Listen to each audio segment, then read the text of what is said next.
Ahead on ABC News Sunday, our special report into the controversial future of Rapid Creek. Could flood mitigation and reducing potential toxins go hand in hand? And Aussie rules football adapted for wheelchairs for the very first time. The push to make it a nationally recognised competition.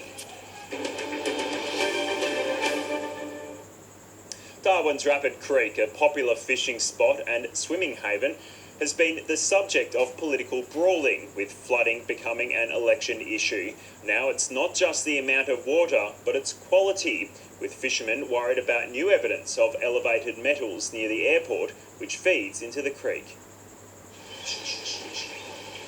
Before the wet season downpours funnel rain and runoff through Rapid Creek, it's tranquil enough. But they're troubled waters, with new evidence of elevated heavy metals in the wash. That brings up the question of bioaccumulation of heavy metals in fish. So that has a direct impact on people catching fish and also on the consumption of fish. So yes, we do have concerns. The testing, paid for by community group Save Rapid Creek, was done in 2 spots outside drains by the neighbouring airport. The results? Copper was between 3 and 5 times higher than the Australian-New Zealand Fresh and Marine Water Quality Guidelines. Zinc was about 1.5 times higher. Environmental consultant Ian Hollingsworth did the report. He believes it's highly likely the airport is contributing to the results, but more monitoring is needed. You need 24 months at least of monthly records to establish what is normal, because normal can vary with the month of the year. But while the airport does its own monitoring, it doesn't make the results public. NT Airport's boss Ian Q says recent monitoring did detect slightly elevated metal concentrations, common in first flush rains.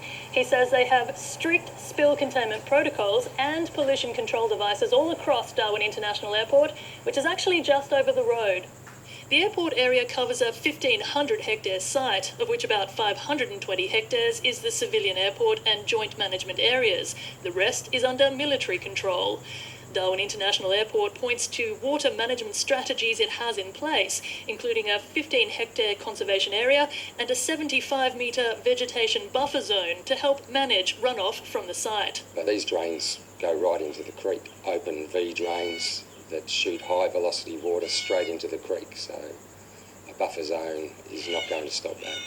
Ian Hollingsworth points out if more was done on-site to counter the airport's cleared surfaces with absorption measures, which are mandated in states like Victoria, things like shallow gravel beds and better vegetation would not only help filter the metals, they would reduce the amount of water entering the creek near the top of the catchment. You start with mitigation measures at the bottom of the catchment, you end up putting in large engineered structures that almost certainly fail at great cost.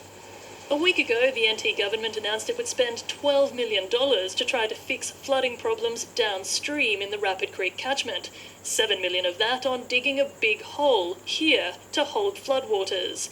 It's using some of its cash from selling TIO, amid fears some flood-risky properties would be left stranded, unable to get insurance. All of these things have been looked at by the hydrologists, and that's where you actually talk to people like NT Airports, the NT government, of course the federal government as well, because they've got land further up in Rapid Creek. So they're all the things we need to consider as to who shoulders the burden.